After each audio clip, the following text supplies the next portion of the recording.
Welcome, everyone. It's great to have you with us. My name is Nina Boyson. I'll be your host with my co-host Ian Connolly, and I'm confident that this time will be impactful and uplifting, and it would really help you gain clarity and confidence for what lies ahead. So we've got 2025 coming up, and it would be great to have a strategy in your pocket that gives you a lot of confidence and clarity. So if you're here today, you're off to a really good start. So, to those who's new to 54 and these live learning sessions, I'm particularly excited to get new people joining. So, great to have you here and a very special welcome to you.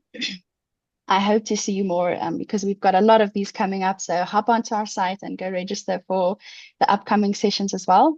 I'll just take a moment to share 54's mission with you, and it is to guide ministries on their learning journey towards their full potential. So we really love and are passionate about seeing leaders equipped to grow the health of their organizations so that you can apply your best energy that you would love to pour into your mission into that exactly, and not to just keep the organization alive. So that is what we are here for. And whether you are at the start of your journey or somewhere in the middle or well along, I'm really glad that you are journeying with us and glad that you are here today. A few practical elements before we start. This will be recorded and it will be available on the website afterwards. I get many requests for that, and I'm always happy to say it is available with the slides and the notes. So if you know of anyone who wanted to join, you can also point them to the website. There's a lot there to discover. It is lovely to see your real faces and not just your initials. So if you can switch on your camera, please do so. And please stay on mute so that the session is not disrupted. And we'll be having breakout rooms later. Some of our more frequent joiners would know this already. This is such a great place to connect with other leaders. And I always hear that leaders have a great time discussing and engaging. So I'm looking forward to that. But if you cannot, for some reason, participate in the breakout room, just let Ronette know and she'll give you your own little corner. I know that it's not always possible to join. And then I would always want to say, most importantly, is that we're going to have time for questions with Jim right at the end. So stay tuned and note your questions if you have any. You can put it in the chat or you can just write it down and have it nearby when we have the Q&A time a little bit later. Jim, like I said, knows more or less 99% about all there is to know about strategy. So if you're stuck, today is your time to ask questions. I've spent good prep time with Jim, so I sound confident because I am that he's going to be able to help, spirit-led, of course. Great. Our topic for today is about the importance of frequent strategy evaluations. And this is just to show that there's other courses on the platform that's relevant to this topic.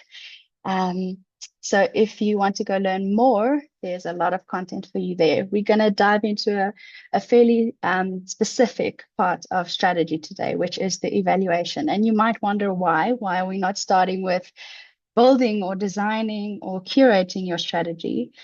So let me show you. We've seen in the 9D data that we are collecting this fascinating element that regular strategy evaluation is the element that scores lowest. So it makes sense to me that a well-researched theory of change is the strongest in strategy because that relates to your mission. And mission is something close to us. It's the reason why we started the organization. But regularly evaluating our strategy is something that is important, but is not seeing the light as much. And I wonder why that is. Ian, what comes to mind when you see that? It is very interesting, isn't it, Nina? It is a piece that I think people, as you said earlier, you alluded to this, that actually feels a bit complicated. It feels a bit out of reach, perhaps a bit conceptual for us. And so where do I begin and how do I build a strategy and how do I even evaluate it? It feels very somewhat difficult. And I've often come across organizations that build very, very long strategic plans. Recently was doing an assessment with an organization looking at their strategic plan, and they sent me their last one that they done, and it was 120 pages. And I Oh, thought, how do you, yeah, where do you sure. begin with that? And how do you implement something that's so extensive? I felt overwhelmed just by the size of the document. And so, Yeah. and yet it's such an important piece to have a rhythm of reviewing, evaluating our strategy. Is it Mm, working? mm, It links so much to achieving our mission and vision.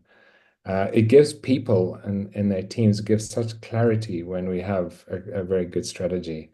It links to funding, right? It's really interesting looking at uh, funding and how, as organizations, when we interact with funders, when they see a clear strategy and are excited by it, the chance of funding is them really bringing funding behind that is also greater.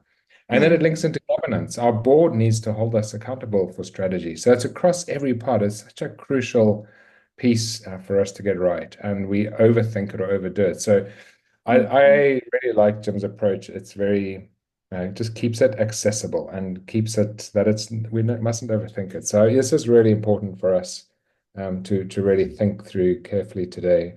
And then thinking about as healthy organizations, often when we're battling with strategy, we don't know where we're going, we don't know how we're going to get there, and we actually become very unhealthy, which takes our energy away from the mission. mm, And so just all of us today, I'm excited to learn and to see how we can really come away with a clearer and more focused strategy that enables us to put our energy into the mission field. That's what we want to do. We want to make a difference, right? So mm. this is the exciting part. So I think, are we going to jump back to our slides, Nina, and let's let's have a look at, if you haven't yet joined our slides, you can grab your phone and scan that QR code or go to ahaslides.com/54 in your browser. We've got a couple of questions here, and stay in this because we're going to use this through the course of our time together. So do stay in here. But there's research around nonprofit organizations who review and update their strategy regularly. And the question there is, what does this research show? Are they 2.5 times more likely to report financial sustainability? Are they 40% more effective in risk management? Do they report a 35% increase in trust from stakeholders and donors? Or is it all of the above? So what are your thoughts on that? What are your thoughts on that? Let's just give it one more second in, and then we'll show the correct answer. I love the confidence of this group today. Everyone's going for all of the above, right? It's either confidence or this was just too easy. I think we must make it harder next time. Let's have a look at the correct answer then, all of the above. But I just think that what we really want to draw attention to here is that the impact of strategy across every aspect of our organization, but particularly that 2.5 times more likely to report financial sustainability. Two and a half Mm, times, simply because we're doing it, not because we have a strategy, but because we're reviewing it on a regular basis. mm. I Let's go think to that's the let's go crucial to piece. that is the crucial piece. Yeah. Yeah. So where are you in your strategic planning? Where would you say what your strategic plan is like? Is it not defined? Is it defined but not clear? Is it actually needing a review? Or would you say it's like we've got this sorted, we're clearly defined and it's updated and we're good to go? It's just great to get a sense of where everyone is at today. So, and I'm sure a lot of you, it's good to see a number of you have got a clear strategic plan and you're updating it as a rhythm on a regular basis. I really think that rhythm of reviewing it on a regular basis is important as well. Mm. I'm glad to see most who's joining has got a strategy because today's session would really help. If you're in need of a review, you are in the best place where you can be now. And if it's clearly defined and updated, what you'll learn today is at least to know the triggers when it's time to review and then how to approach it, how to be prepared well. So I'm excited about everyone that we've got in the room today and for what's ahead. Mm. Thanks, Nina. I need to, should we go on to the next one? Great. Interesting, the rhythm of reviewing your strategy. How often do you, as a leadership team, as an organization, how frequently do you review your strategy? Never. Like we've got it and we're going for it. Only when necessary. Do you do it quarterly? Do you do it once a year, every 2 years, every 2+ years? What do you find works best for you? We as 54 team, do an annual strategic review, but we also do every quarter we'll sit and review, is our strategy working? And I guess a Mm, lot of that, depends on the life stage of how you're doing. Are you a startup? Are you mature organization? Depends where you are in your life cycle as an organization, probably impacts this, but it's good to have a mm, rhythm, isn't it? mm, So it's interesting to see most people have got a once a year or every 2 years rhythm. I would encourage that this is something that should be probably at least once a year, that you're sitting down and going, what's mm, happening in the world around us? Is our strategy still working? mm, Do we need to course correct? The world is changing so fast, and it's good to mm, stay on top of this and to take time just to think about where we're at as an organization on our strategic planning. mm. Excellent. So good to see that you're all doing it though, and nobody's going never, which is fantastic. We've got a good group today. Good. We've got our last slide. Shall I jump to that one? Yeah, let's move forward. Let's do the last one. What would you say hold you back from doing a strategic review? Would love to hear thoughts on what are some of the things that hold you back? What are the things that prevent you from taking time out to look at your strategy and see if it's somebody Mm, have some thoughts there? So just somebody unmuted. Yeah, time. That's good. It's not always easy to find the time to do it. If you do have it as an annual rhythm, I do see that organizations that have it as every year at the same time, this is what we do, and you fix it in the diary, and you go and you do it, and it can be a day, can be 2 days, can be a week. I mean, normally 2, 3 days is probably sufficient. A week might be a bit long. Sometimes that's necessary, but if you fix it in the diary on this is when we do it every year and you make it part of your organizational rhythm, it can be important. So a crisis can stop us, right? We're dealing with crises and it can be difficult to know then we just haven't got the time to stop. And if that's you, I would encourage you to really take that time after the crisis. Don't go, well, it's too late now, but it's never too late. It's really important. mm. There's a That's difficult one, interesting. Anita. Yeah, carry on. Uh, oh, that is a difficult one. I'll jump to that now. But one thing that I've learned in the preparation with Jim is that a crisis is often a trigger for a Mm, strategy review. So that could hold you back from doing it, but it could also be something that tells you, hey, this is an opportunity to check, are we doing the right things? Have we got the right steps in place to get to where we want to go? So I'm even more excited to unpack that. mm, Those triggers I found particularly helpful. And the team spread overnight in different countries is a real challenge. mm, So if there's any specific questions within that challenge that whoever submitted that want to bring up later, please do.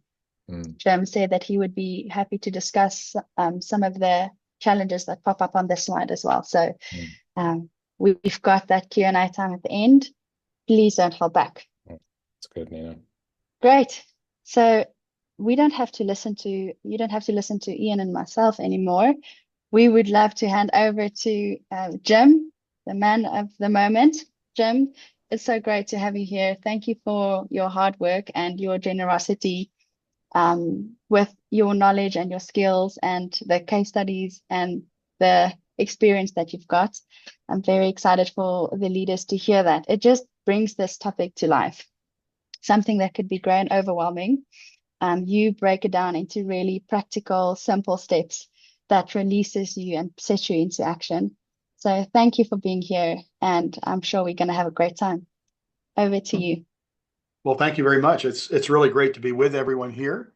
Um, I was really encouraged by some of your answers, even as Ian was mentioning, the fact that most everyone on the call seems to already have some kind of a strategy. So that's good that we're not trying to build that as part of this session, and that you seem to have built in some kind of a regular pattern of going back and asking the very questions that Ian was mentioning, that which is the essence of a strategic review. It's, are we actually making progress in the direction that we together as a leadership team or whoever was developing your strategy has laid out. So here at the front end, I've got a few things. I'm going to actually try to share my screen just to set up a discussion. As Nina mentioned, we'll be going into a breakout session as well. But even before I shared my screen, I just want to underscore our desire, my desire, for this to be an open and interactive, useful conversation versus here's some sort of outside expert who's done this a lot and he's got a lot to say. So just listen up. So I hope it really is interactive and that you'll take advantage of the chats or however you're going to get questions in. I know our hosts will be monitoring those, and I'm especially interested to getting into that engaged, interactive part of our session. That said, I do have some front end thoughts. So let me see if I can share my screen here. And there we go. I will expand that. Hopefully everybody can see that. That's perfect. Thanks, Jim. Good. So the first thing, and it sounds like I'm not going to have to do a lot of convincing about this, but the kind of three words that I would use here at the front end about the nature of a strategic plan, two of them are buried into this title on this slide. And that is that strategy needs to be a living document, and it also needs to be a tool. The picture's over on the, well, I guess we can have, oops. I guess there's an X and a check. Yeah, there it is. Clearly what you don't want, and no one really intends to write a strategy this way, is some kind of a document that's on your shelf that's gathering dust. You may have developed a strategy that is responsive to an external demand. We're writing a grant request, and whoever it is that could potentially give us money says, "Do you have a strategic plan?" Or your board is asking your leadership team, "We need to see your strategy." And so we go to an extensive amount of effort, sometimes a 180-page long document, apparently, and develop something that we put a check mark and say, "Okay, we've got a strategy now. Let's get on to actually doing our work." The whole idea of a strategic plan is that it needs to be a living tool, something that is constantly being pulled out and used and applied and worked over and altered. So it looks very much, the reason I put this picture of a map on this slide, although I guess we don't use maps anymore, do we? Most of us use apps on our phones and to get from place to place. But even there, if you think about the app on your phone, if you're driving somewhere, is dynamic.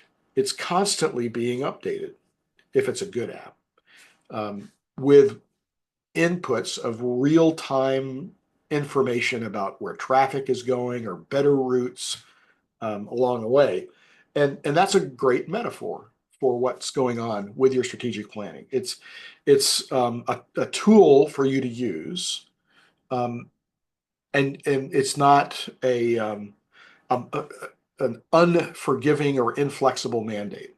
It is simply a guide that will help my organization stay unified and focused on the ends that we have in mind. The last word that I would use as it relates to your strategic plan is it's all about choices. And your choices are also dynamic, even toward the destination that your organization may be pointed. And so that's where you get into the sub-bullet points on this page. I have to think about continuously reviewing my strategy because my context is always changing. Sometimes it could be changing along the lines of your response to one of those questions. It may be a crisis that's upon us that we had not anticipated. It may be a crisis that we had. But whatever is going on, there are always things that I have to pay attention to that could affect not just my day-to-day operations, but my long-term direction. and the choices I've made about priorities, which are the heart of my strategic plan. Your priorities could change over the life cycle of your plan. You may have new opportunities that will crop up, or you may have a new partner that has emerged and with whom we may be able to accomplish much more than we had anticipated. Or you might lose a partner. So those priorities are things that you will constantly be wanting to be part of your review, not just the mechanics of execution, but also the direction of your execution. For that matter, God may have better things in mind for your organization. And that Nina and I were talking about possible case studies, and this one came to my mind. It's a biblical case study. I love the story of I called it Paul's Gospel to the Gentiles Ministry Inc. Or Ministries Inc. If you think about Paul and the fact that he had a team, I would argue that he had some very specific ideas about what were the contents of his strategy, or what was his plan, what was his sense of calling, what were his purposes. So clearly, he was focused on ministry to taking the gospel to the Gentiles. He had a vision to get to the ends of the earth with that gospel. He was focused on core cities. He was focused on raising up leadership teams and leaving them in place. He was focused on sound doctrine. He was focused on continually reviewing the and staying in touch with the people who with whom he had worked in these various cities. There's a fascinating episode in Acts 16 where Paul, on his second missionary journey, is going back and visiting some of the churches that he planted, primarily in Asia, in what's now Turkey. So he lands at the city of Troas, and God gives him a dream, a vision. And it's a vision of a Macedonian across the Aegean Sea who is asking for Paul and his missionary task force, his Gentile Ministries Inc., to make a pivot, to make a shift. And it's fascinating to see, as Luke is recording it in Acts, he apparently was part of that same team, that together they immediately altered their strategy. And instead of heading what seemed like to Asia, and potentially, if it's the ends of the earth heading east, he's going to end up in China eventually. He is heading west into Greece and ultimately into Rome, and with the desire to get to that edge of the earth, which as Paul writes about, is in Spain.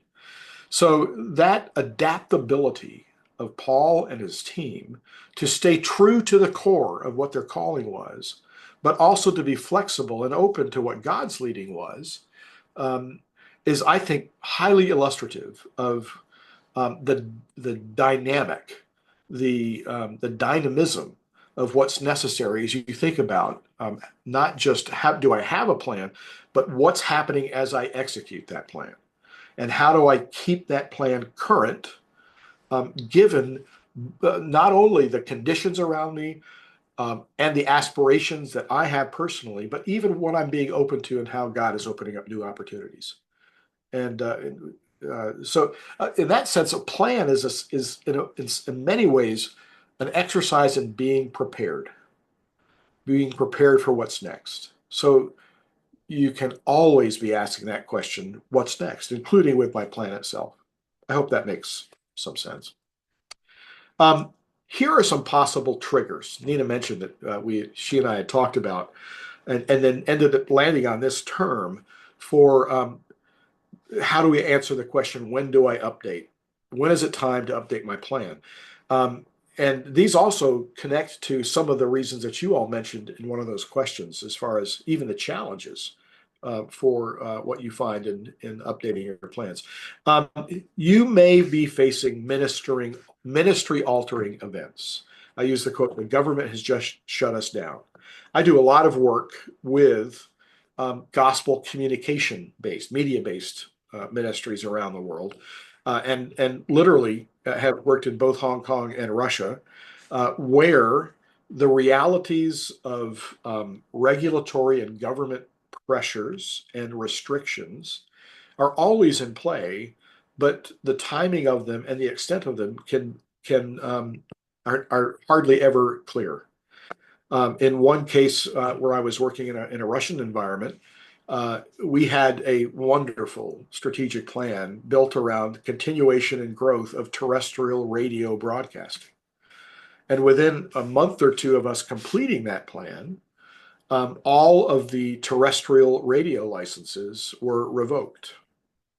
Fortunately, we had both a process and a contingency plan in place to shift much of the resources, the attention, the programming to virtual internet and web and phone-based applications, which proved to be not only successful in making that shift, but tremendously successful as far as the fruitfulness of that ministry was concerned. Because of the built-in continuous review and preparation for contingencies that could have happened. That particular ministry is now reaching millions more than our original strategy probably would have yielded. So that review process was not just good discipline, it was actually a pathway to significantly stronger ministry results, which is encouraging. Take advantage of your crises. If that's what's keeping you from doing your strategic planning reviews, maybe that's what should be spurring those reviews and opportunities to engage your team and your thinking in the realities of those new crises. It's not just a crisis. You may have a new opportunity. Working with a lot of scripture distribution and engagement ministries. And their huge opportunity was moving from an historical pattern of just doing print-based ministry, distribution of physical materials, to doing distribution of short-term videos and digital content. And so those kinds of opportunities were happening very rapidly. Much more rapidly than initially anticipated in their plans. So it wasn't just that they had to be thinking constantly. They actually started labeling their strategic planning adaptive planning to build that right into the expectations of what they were doing. So look for those new opportunities. Use them as an excuse to your plans. As Ian mentioned early on, the basic question is, how are we doing? And that could be answered in multiple ways. It could be, we are far exceeding our expectations. That would be happy news. If that's happening, we need to say, maybe we should be more aggressive in some of the goals that we have established in our plan. And if we're not asking that, if I was sitting on your board, I would be asking that question. And I have on some of the boards on which I've sat. Or you may be lagging behind. That's not just a matter of, try harder. It may be that we were aiming for expectations or objectives in our plan that need to be reviewed.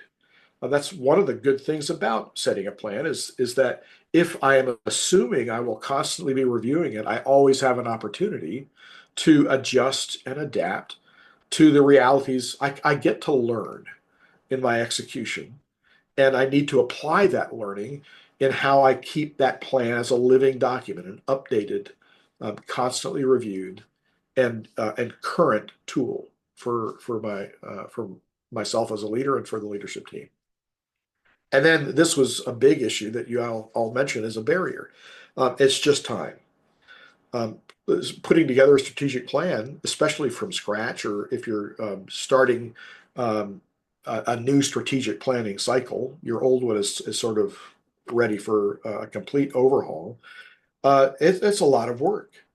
And so the advice of building into your rhythm, even your annual rhythm, just like you have a budgeting cycle, it can be very healthy to assume that we're going to need to bake in the right kind of people with the right kind of rhythm of meetings and engagement and the right kind of data collection. We'll talk about this after the breakout a little bit more. But just the fact that time is passing, and it could be our board, it could be your donors who are asking, how are we doing? funded a substantial initiative, we'd like to hear how it's going. And what you're doing in response to the fact that it's never going to go according to your initial plan. So using even that discipline of time should be a trigger for you as you think about updating your plans. Just a few thoughts, and then we'll go to the breakout on some tools to keep your strategy on track. One is, please, if you've got that 180-page strategic plan, maybe even think about the one-page roadmap of what that overarching plan could look like. This is a disguised template. I actually took a picture on a client's wall of what their roadmap looked like. And interestingly, most of my roadmaps go from left to right. They kind of march across the page. This one was going from bottom to top, which I think was a God-honoring visual for this group. And you can see that there are different phases to it. Each phase has some overlap, but they're building on one another. I have a sense of, I could literally put a star on, we are here right now, as far as what we think are overarching strategic direction and how we are making progress towards the goals and objectives that we've set. It actually helps me to stay disciplined in not trying to do everything all at once or not being overwhelmed with all the complexities. So as you think about even the executive summary, can you boil it down, your overarching strategy, into something that is simple for everyone in the organization and my board and my donors and my partners to understand? This is where we are heading as an organization. Here are the big phases and the priorities. And we think we're about ready to make a transition, or we have a lot of way to go. It's like a map. It's a roadmap, and that can be really useful as you keep your plans current. What are your metrics? What are your dashboards? And we'll talk about this in a little bit more detail a bit later in the time that we have. This is a classic balanced scorecard. I put this up mainly to say you have to look at multiple things. It could be that we have to look at our finances and our fundraising efforts. How are we doing or it could be that we have to look at our hiring and human resource efforts. Or it could be that we have to look at, are we making the kind of difference among those ministry targeted constituents, in effect, our customers, in terms of seeing the things happen with them? If I'm in a medical ministry, are we seeing more and more children with cleft palates or club feet being helped? If I'm trying to eliminate malaria, or I'm trying to make sure that people have access to clean water, or if I'm proclaiming the gospel, am I seeing fruitfulness in that? If I'm trying to raise up new leaders, 54 should be doing this, or I'm sure that we are. As far as how do we tell that we're making a difference? And if the answer is it's hard to tell, then I need to do better about how I'm gathering information. And if the answer is I don't think we are, then that will fundamentally challenge it could be the basic model of our ministry. I had one group that was working, I think it was in Zimbabwe, and they concluded that everything that we're doing was making only a little bit of difference versus just almost doing nothing. And it completely transformed their thinking. They had to kind of throw out old models and come up with new approaches. And if they hadn't had that kind of dynamism, that kind of review in their strategy, it would have been a lot of activity that would be fruitless. Are we actually seeing progress? So, and that means I have to somehow figure out, one metaphor I've heard was, I can't be like driving in the African safari without headlights. I need headlights to see where it is I'm going and if I'm on the road and if I'm making decent progress. A regular rhythm for review, that gets into timing. So I won't talk too much about that, but just building it into your planning cycle, the review point and the updating of your plans. And then finally, you need some kind of an accountability. Who owns the process? It would start with, well, who wrote the initial plan, or who updated the latest plan that we're using? Is there a natural owner? Is it an executive cabinet? Is it the president of the organization? Is it a strategic planning person with that particular assignment? Is it a special team that has been set aside? It could be a number of different answers, but there has to be some sense of an accountability where um, if I'm your board or if I'm the president or general director of your organization, I've got somebody who I can lean on and say, "You're tasked with making sure that our strategic plan is kept current and up to date." So that rhythm of review needs to be accompanied by a sense of ownership of who is in the lead. Not that they're doing everything, but there is somebody or some team that I can look for toward that end. So I think, Nina, that was all that we were going to cover here at the front end. But I'm happy even now if there are questions even before we get to the breakout. I'll toss it back to you, and I haven't been watching my time, so I may be over or under, but You're doing great. Thank you, Jim. I think it's time for the leaders to perhaps unpack and debrief a little bit what they've learned. So our breakout question is going to help you do just that. If you can introduce yourself and take turns to share which of these triggers have you experienced, and if you want to, you can also share how you've responded to those triggers. Then you've got 15 minutes to discuss this and connect with other leaders, and we'll see you on the other side where we're going to go into the practicalities of how to do the regular evaluations. Welcome back, everybody. I trust you had fruitful conversations. So what are some of the highlights of what you've talked about? Any big ideas that came out in the breakout room that you think is worth sharing? We don't have time to hear from everyone, but we'd love to hear from one or two of you who thinks there's good insight to share. You just raise your hand or unmute and share with us.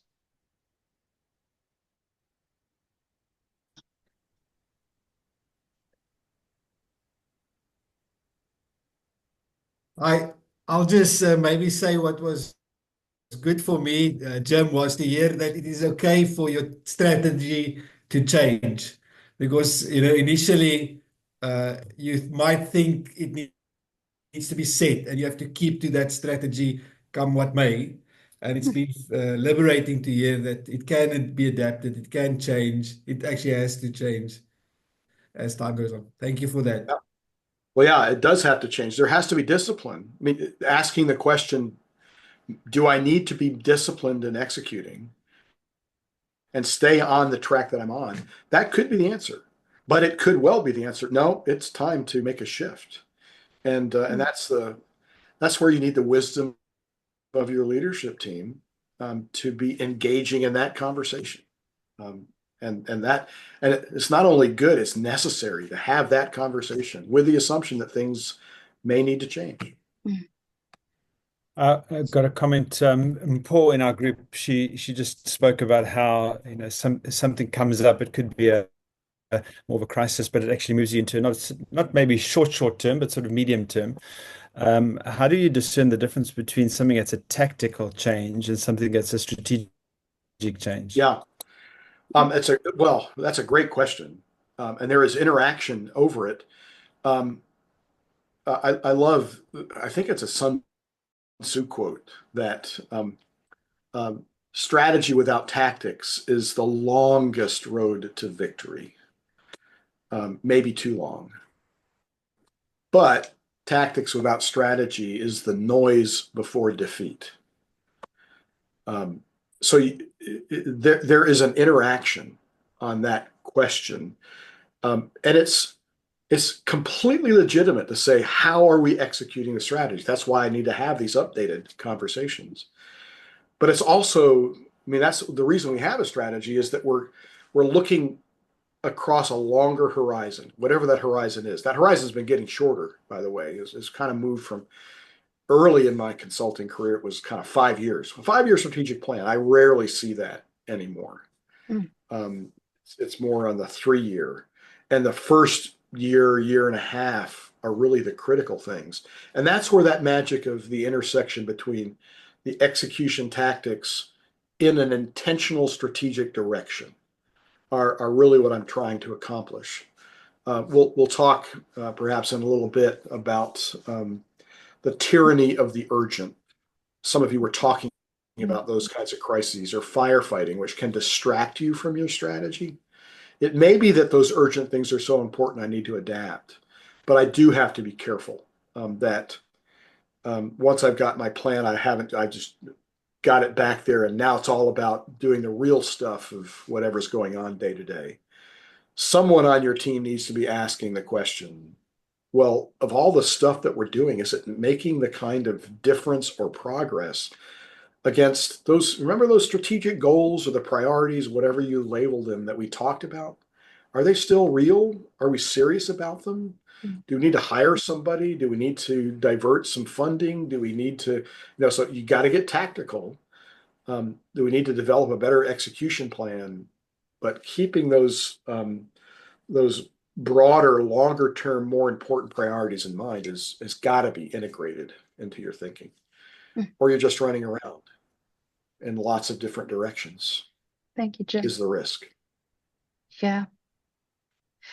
So in the next session, we're going to be bouncing a few conversational questions that Jim and I have prepared, which I'm particularly excited about because it dives into what we are leaning into now. So, Jim, you've shared really compelling case studies of the impact of a regular strategy review.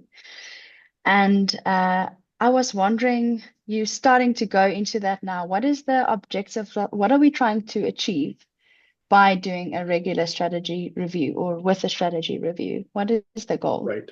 I think the goal starts with the kinds of questions we've already been asking on this call, and that is, are we making real progress?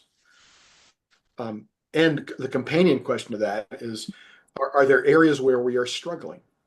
It may be that those areas that we're struggling need more attention, need more resources, need to be highlighted more in leadership team meetings or with our board. We may need to finance them more aggressively, or we may need to adapt and say that that strategic goal is less important because something else has become more, has moved to the front of the line. But that basic question of are we making progress is right where we started this whole call, and that's the fundamental objective of any kind of strategic review. Where are we ahead? Where are we behind? Do we need to make adjustments, and do we need to adapt? Do we need just to stay disciplined? It's just going to take us longer than we thought. So any of those answers could be legitimate and appropriate. But asking the questions is really what the whole point of a strategic review is about. The other question, and I see this a lot, even in debriefing. I don't know, many of you may have folks, or you are writing grant requests to foundations or major donors. And a lot of times I've seen those foundations ask for updates on a regular basis, maybe annually, maybe every other year. And one of the big questions that I see and that I think is powerful is, what have you been learning? What is it that your efforts towards executing this strategy have taught you? I mean, I think it's a great question because it anticipates the fact that we have been learning things and we have applied that learning in ways that have changed what we're doing or where we're going or how we're executing. And the best financial partners you could have are engaging with you in that. It's not just, we funded this plan. Is the plan on track? And if it's not, well, no more funding for you. Ideally, it's more dynamic than that. And they're understanding that execution involves learning. And so that's a big question of, are we making progress? It's appropriate to ask the question as an objective of a review to say, are our strategic priorities still right? Usually most strategic plans will yield 3 or 4 or maybe 5, I hope it's not 15, please, big areas where we need to go above and beyond our general operations or business as usual. It may be advancing into a new geographic or a new people group in whatever ministry that I'm involved in. It may be we have to do a lot better at raising funds. It may be we have some cultural things to work on. But whatever your priorities are, one of the objectives of a review is to ask the question, are those priorities still right? It's fine to say yes. But it may be that I have other things that need to move up on the list, which means I may have to move things down or off the list. That's a healthy thing as long as you're doing it with intent, that it's purposeful and keeping your overall, the longer term envisioned future that you believe God has called you to in mind. So are we working on the right stuff? Do we have the right people working on the right stuff? I think it's Jim Collins. I forget. It could be Patrick Lencioni. Two of my favorite writers on this thing about organizational health that Nina started us on. Ask the question, are the right people on the bus in the right seats? And one of the things that your strategy review may reveal is we're working on the right things, but we need different skills, or we need more capacity, or we can shift some things around. And so it may be that that kind of a question, do we have the right people working on the right things, can be part of the objectives of your strategy review. The last thing, and I think I will try to figure out how to show this chart, is have urgent things, have crises come up that are, yeah, there it is. Thank you. I don't need to call that up. Have things come up that are distracting me from my strategy. I love this little quadrant. It was back, I think, in the 70s that a guy named Charles Hummel wrote a little pamphlet called Tyranny of the Urgent. Um, uh, Stephen Covey used it in his 7 Habits of Highly Effective People, if you've heard of or read that book. But the idea is I can think about what I personally or what my organization is working on 2 different dimensions. There are things that are really important. That's the vertical dimension, or may not be so important. And there are things that are really urgent, or may not be so urgent. That's the horizontal dimension of this matrix. Obviously, quadrant 1, things that are highly important and highly urgent, I'm doing those things. They're probably among your strategic priorities already because of that combination of they're pressing and they're really important for us to accomplish, whatever that is for your organization, how you've built it into your plan. Equally obvious would be that quadrant 4. If it's not important and not urgent, well, let's not even talk about it. Let's take it off the table. Let's eliminate it. And make sure that we don't get distracted.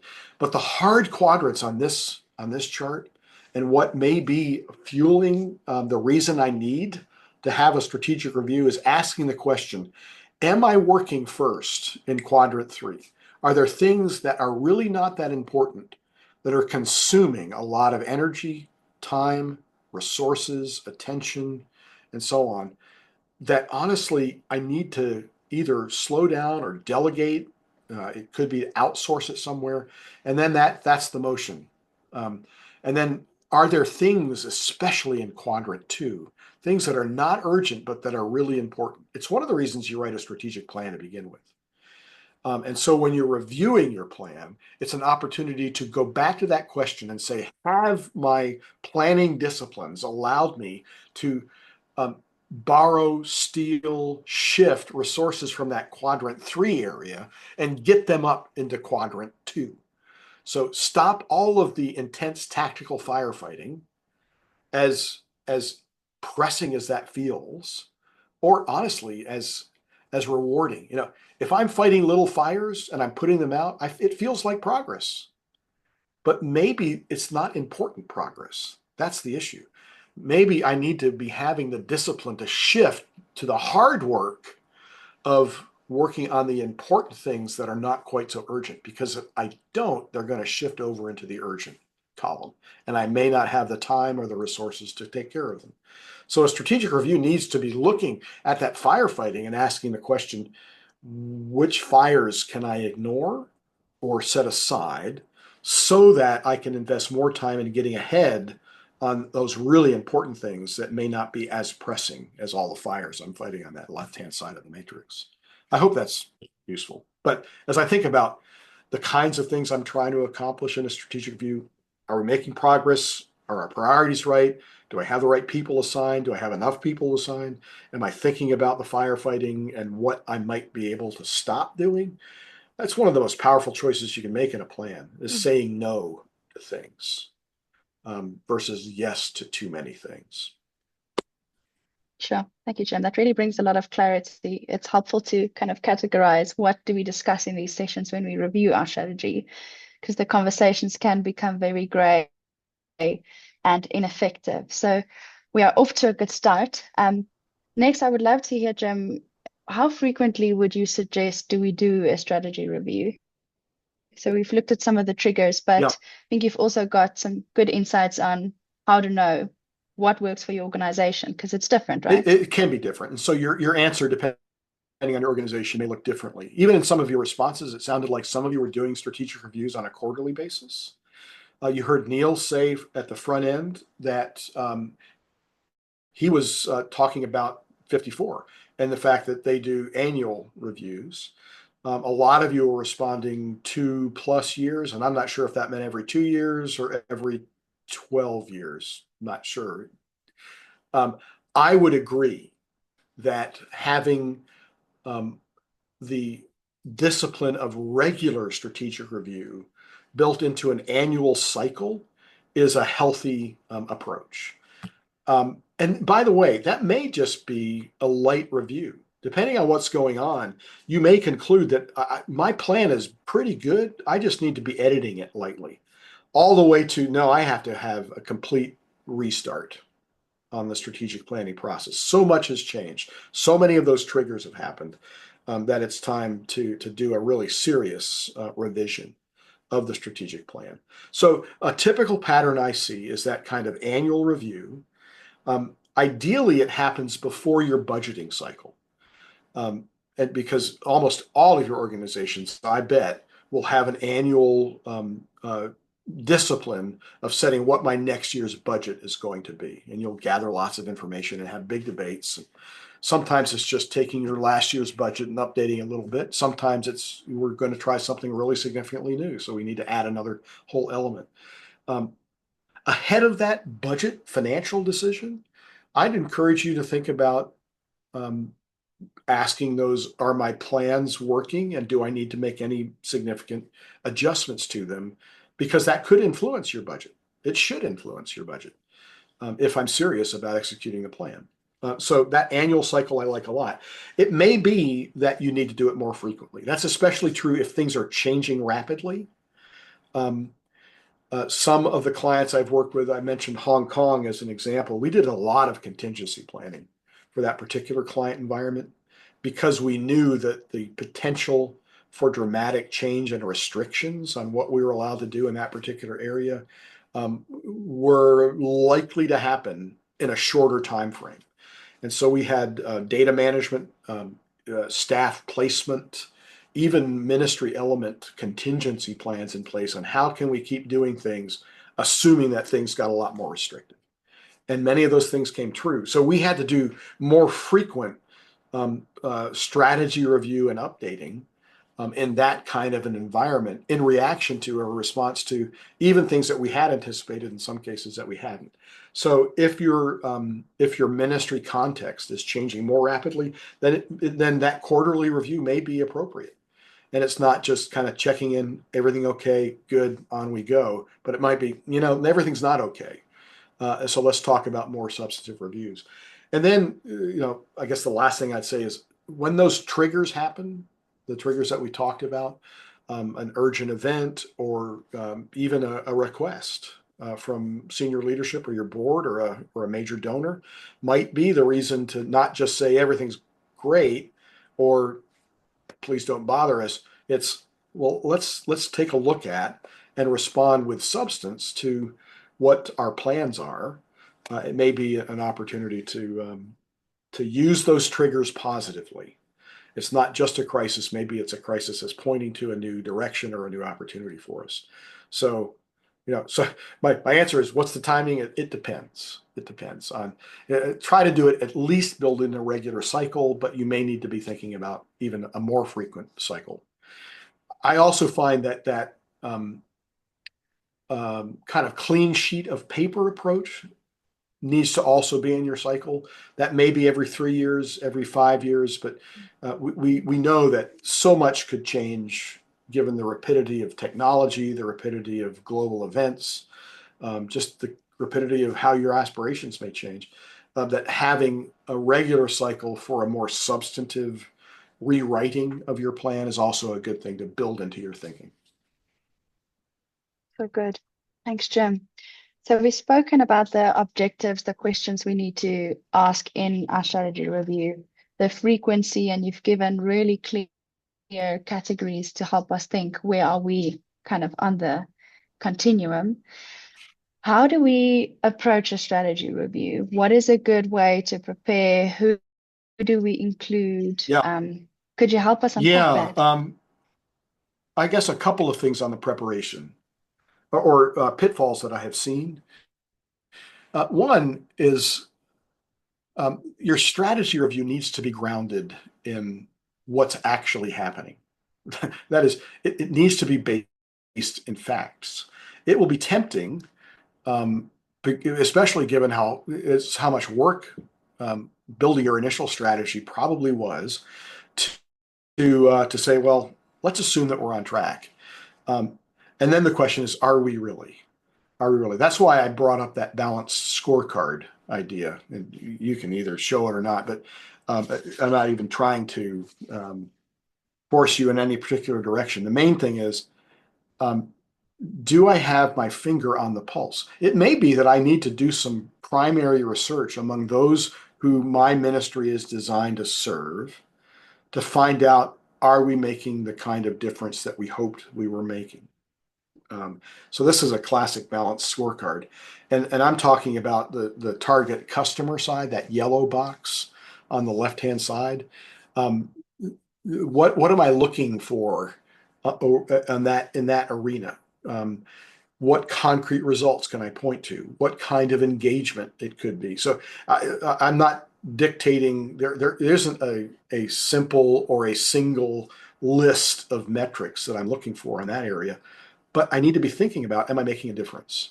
And do I have some facts about that or not?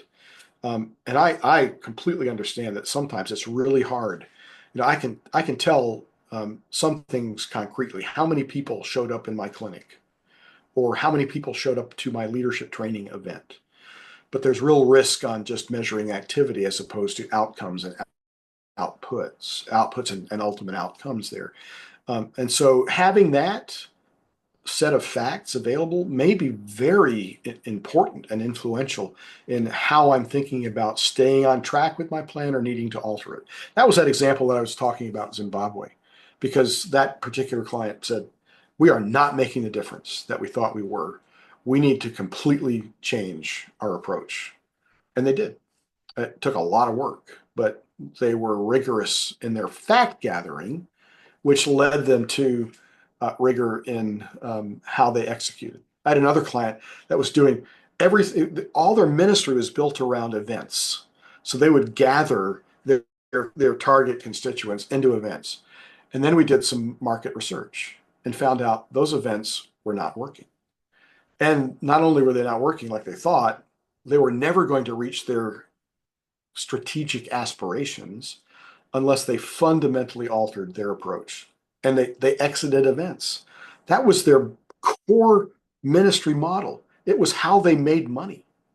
And yet they had the courage to alter because they gathered the facts and learned and faced that brutal reality that we are not doing as well as we keep telling ourselves.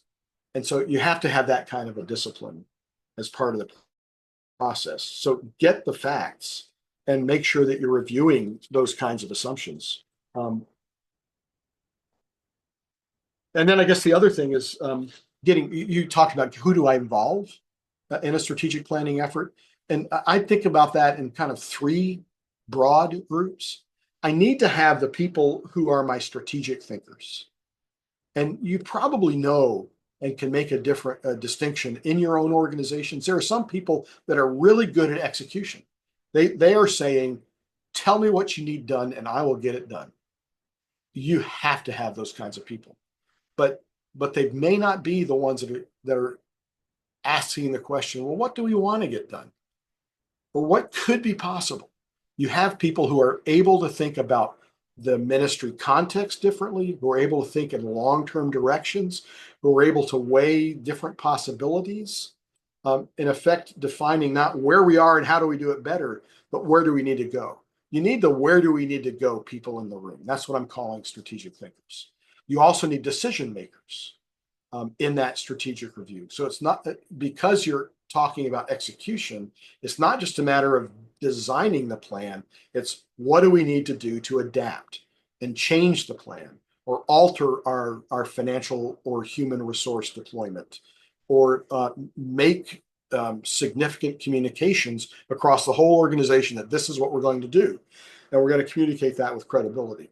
So you have to have strategic thinkers, but also decision makers somehow engaged. Those decision makers may be engaged just at the steering committee or the review level, but they do need to be involved. And then the last one is group is who's responsible for getting this done.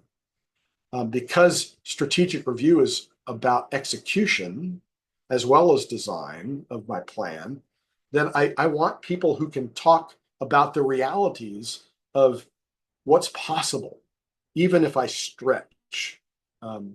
So your strategic thinkers and your executors will be good iron sharpening iron, stretching people to have in the room at the same time.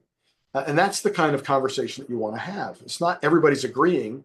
It's no, we could do better, or that will never work. And you're getting to the same place of saying, this is our commitment. Here's how we're going to adapt or adjust our plans in a way that is more likely to make progress than it was before we started this review process. So you need all those types of people in the room. That sounds like a much more fruitful approach. I think we can often carry on strategizing on a dreaming level, but to get No, that I guess feedback is so helpful of what is it actually working. I'm thinking especially of the one comment that we had on barriers for whoever was facing the barrier of, I don't know, 19 or 29 different countries and the logistical challenges of making this kind of thing happen. I guess I'd add an element which may have to do with just the process that I'm going to use or the technologies that are available to me. This technology that we're using right now is good for some things, and it's good for kind of incrementally keeping things moving forward. And if you have a distributed team, the process, you're going to need to be meeting.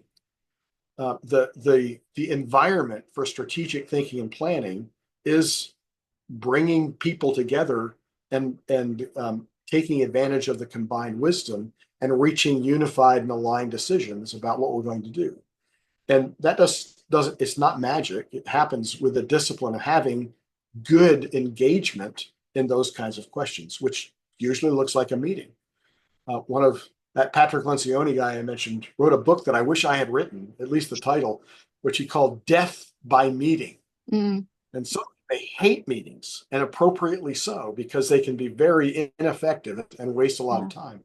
But the fact is, especially if you got that 19-person distributed across however many time zones situation, I've got to find ways to engage. And probably some of that needs to be face-to-face. So if you're serious about planning execution, then build that thinking and that time and that budget into your cycle that will allow you to do it. Otherwise, it will be a lot of good intentions, but not a lot of progress is the risk. It's a real challenge, but that's a good insight. Thank you, Jim. I'm going to hold my last question because I want to give some time to the room, and I see there's already one question in the chat. So while we engage in that one, if there's anyone else who's got a question, post it in the chat or raise your hand, and we've got 5 minutes for questions.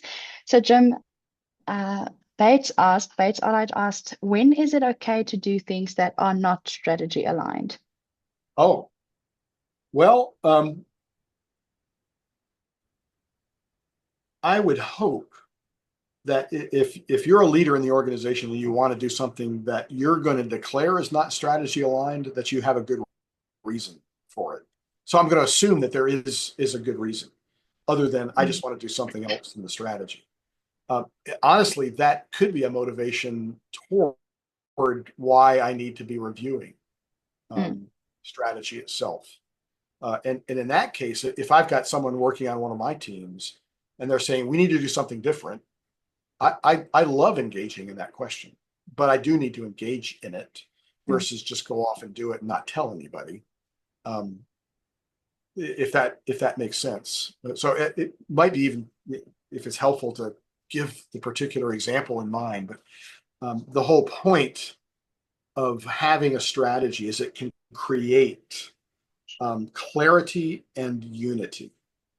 Mm. And so by clarity, here's the path we're on. By unity, we are all agreeing to be on the path. And if I have a differing point of view, let's have a process for surfacing that fairly with the facts and with comparison to other things that we may be doing that, in my view, are missing something important. So Good. that process of review could allow Mm. that I think we need to do something else, the platform that it needs, the oxygen that it needs to be fully heard. So that could be a really good thing. That's good. See, Bates gave you a thumbs up. So, Jim, in a conversation with Eric, he had to jump off, but I know he had a question that he was burning to ask you, so I'll ask it on his behalf. Oh, they Is watched the recording. he will. He was wondering how do we think about 1 to 2 year goals, 3 to 5 year goals, and strategic priorities in the conversation of strategy? And I must admit, I've often also felt confused in I know goal is telling us where are we going, but then we also have strategic priorities. And when we ask the question, where are we going? How far are we looking? Yeah. So could you help us break that down a bit? For me, that question has multiple facets to its answer. Starting with how have I, as an organization, built a sense of my envisioned future into my plans? That envisioned future has multiple time horizons. So Jim Collins introduced the term in his book Good to Great and Built to Last. He called it a big, hairy, audacious goal. Or if you like a more Christian version of it, maybe it's a big, holy, audacious goal, or a noble aspiration, or whatever you want to call it. But that there is some sense of a long-term, even generational idea of where do we believe God is calling us. So back to the children of Israel, their big, hairy, audacious goal was to occupy the promised land, to be God's people in his promised land of milk and honey. And what they thought was, a 2 or 3 year goal turned into a 40-year goal, mostly because of their disobedience. But it was generation. And so thinking about your organization from that standpoint, I think it's a healthy thing to say long term, where do we believe God is calling us? When it is time to pass the baton of leadership to the next generation of leaders in my organization, where do we believe? Where do we aspire? What are we praying will be true about our organization by that point? Now, that's not how you're building your strategic plan, but you need to have it in mind. And you need to have it in mind seriously. But we really believe that God is calling us to reach 1 million unreached peoples by such and such a time, or to eliminate malaria in our lifetime, or to see every language of scripture that is not yet in translation, every heart language to be translated and available to people everywhere. Those kinds of goals. It's in the U.S. It was the old, we're going to land a man on the moon by the end of the decade. So it's good to be very concrete, but it's long term. Now that translates into the shorter term envision future objectives that you're building into the details of your plan. And that's where I said I'm seeing less and less people set that at the 5+ year level, and more of my clients are thinking in 3 year horizon. even within that 3 year horizon, your annual or maybe 18-month objectives are going to be much more concrete because you realize, and it's true, that those 3 year goals I need to hold on to more loosely. It's good to have them in mind, but that's where a plan or a review can be important in thinking about how will I adjust and adapt. Your execution plans will especially be oriented towards what do I need to do in the next 6 to 12 months? What concretely are we trying to accomplish? And those need to be on a running, updated basis. How have those specific objectives changed? Where can I be clearer based on what we've been able to accomplish so far for the next 6 to 18 months? If I'm in it 6 months later, can I update and upgrade and make more specific what those plans are? So it really lays right on top of our topic of continuous review. So how I think about and constantly update, especially those shorter term goals, and then the tactics to accomplish them are going to be constantly in review. You need to be careful that I'm not, so caught up in, how everything is changing day to day. That's just being enslaved to tactics or activity potentially. So it's good to have at least some time horizon on it. But that 12 to 18 month is the magic, I think, between those longer term goals and the immediate execution. And then asking the question, am I making progress towards those longer term goals versus just fighting fires or, working on the stuff that's on my desk today? So it's that discipline and that balance of keeping strategic execution in mind, not just tactical execution. Sure. Yeah, you've laid that out really well. It truly is strategy in motion, and there's something anchoring about the really long-term goal and something really clear about the ones a little bit closer that makes the activity of strategy a lot more practical and effective. So thank you very much, Jim.